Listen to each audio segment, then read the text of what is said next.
IVF या test tube baby, जब भी हम ये कराने की सोचते हैं तो हमें लगता है कि हमारा पूरा आंसर है और अब हम इतना महंगा इलाज कराने जा रहे हैं तो हमें तो 100% बेबी मिलेगा ही।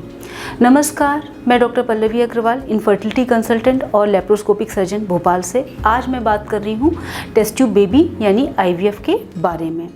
हमें कब नहीं कराना चाहिए और क्या हमारी इससे एक्सपेक्टेशंस होनी चाहिए।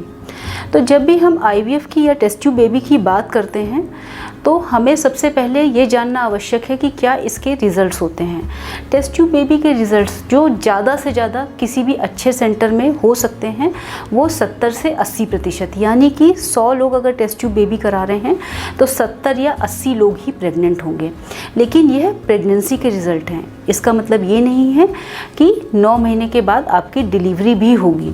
टेस्ट ट्यूब बेबी अपने आप में एक हाई रिस्क प्रेगनेंसी है, यानी कि आपके इसमें कॉम्प्लिकेशन होने की संभावनाएं ज़्यादा हैं, और जब भी कॉम्प्लिकेशन होने की संभावनाएं हैं होने की ज़्यादा हैं तब समय से पूर्व डिलीवरी और एबॉर्शन होने की संभावनाएं भी ज़्यादा होती जाती हैं। तो कैरी होम बेबी रेट, यानी कि बेबी लेके कितने लोग जा पाते हैं, यह बहुत अगर अधिकांश बात में की जाए तो 45 से 50 लोग, यानी कि जिन 100 लोगों ने टेस्ट ट्यूब बेबी कराया था 70-80 लोग पॉजिटिव आए और उसमें से भी 40 या 50 लोग 9 महीने तक जाकर बेबी घर में ले जाने की स्थिति तक पहुँचे। और यह अपने आप में 45 से 50% बहुत अच्छी सक्सेस रेट मानी जाती है, क्योंकि यूजुअली जो हम बुक्स में पढ़ते हैं वो तो 36 से 37% ही होती हैं।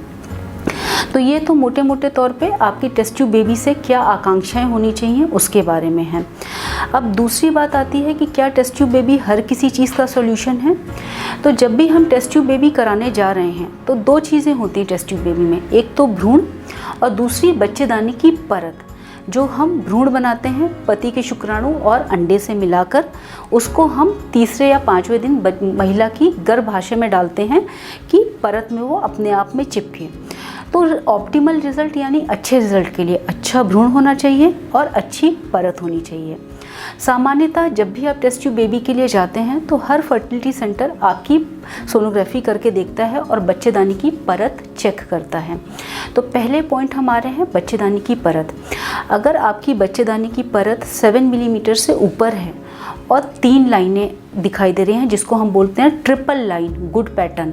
कुछ जगहों पर ब्लड फ्लो देखा जाता है लेकिन ब्लड फ्लो आवश्यक नहीं है देखना, तब आप टेस्ट ट्यूब बेबी के अच्छे कैंडिडेट हैं।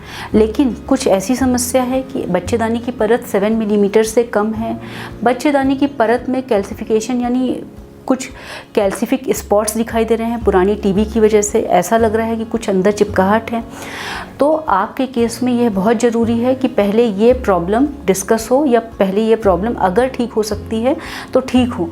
क्योंकि अगर बच्चेदानी की परत में प्रॉब्लम है तो यह अपने आप में टेस्ट ट्यूब बेबी के रिज़ल्ट काफ़ी कम या बिल्कुल ना के बराबर भी कर सकती है। तो अपने आप में अगर कोई परत की प्रॉब्लम है, जिसको एंडोमेट्रियल एडिशंस, एशरमैन सिंड्रोम, या कई बार बच्चेदानी की परत में पानी होना जिसको कि एंडोमेट्रियल फ्लूइड बोलते हैं, अपने आप में ये इंडिकेशन है कि बेहतर है कि आप थोड़ा वेट करें, टेस्ट ट्यूब बेबी की तरफ अभी थोड़ा सा रुख कर जाएं। दूसरी बात आती है, हमने बात करी परत के अलावा भ्रूण की। भ्रूण किससे बनता है? शुक्राणु और अंडे से।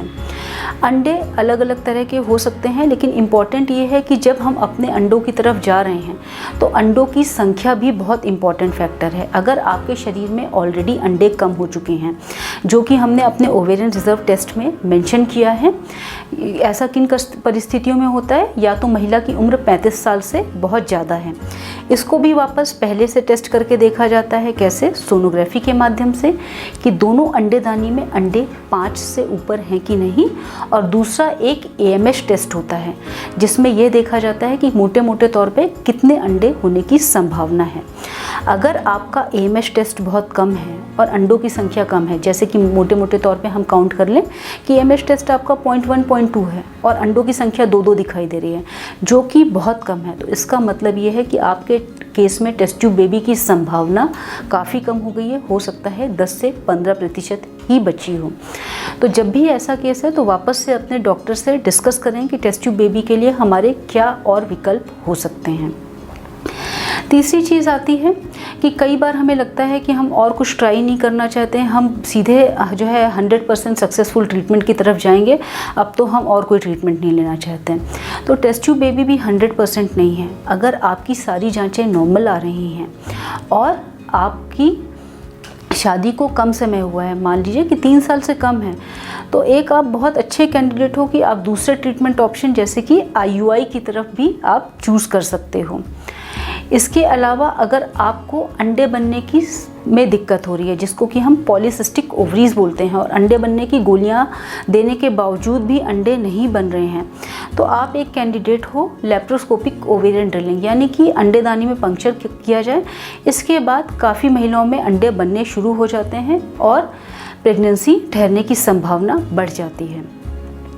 तो ये सारी कंडीशंस ऐसी हैं जिसमें कि आपको बेहतर है कि आप डिस्कस करें अदर ऑल्टरनेटिव्स के बारे में और विकल्प के बारे में, कि टेस्ट ट्यूब बेबी के अलावा हमारे केसेस में क्या विकल्प हो सकता है।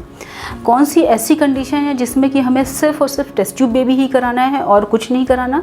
आपको पता है ये सारी चीज़ें, अगर आपने कभी भी टेस्ट ट्यूब बेबी सेंटर में कांटेक्ट किया है तो आपको ये चीज़ें पता हैं कि अगर शुक्राणुओं की संख्या 5 मिलियन से कम है तो आपको टेस्ट ट्यूब बेबी ही कराना है। अगर ट्यूब बंद हैं, ब्लॉक्ड हैं या जो है पूरी तरह से ख़राब है तो टेस्ट ट्यूब बेबी ही कराना है। ग्रेड 4 एंडोमेट्रियोसिस है, यानी कि एंडोमेट्रियोसिस में 1, 2, 3, 4 कैटेगरी होती है, तो 3 या 4 एंडोमेट्रियोसिस है, आपको टेस्ट ट्यूब बेबी ही कराना है। और आपकी शादी को 5 साल से ऊपर हो चुका है तो बेहतर है कि आप टेस्ट ट्यूब बेबी कराएं। धन्यवाद। ये सारी जानकारी मेरी टेस्ट ट्यूब बेबी से रिलेटेड। आपको इससे संबंधित कुछ भी क्वेरीज़ हों तो आप YouTube के माध्यम से मेरे से जुड़ें।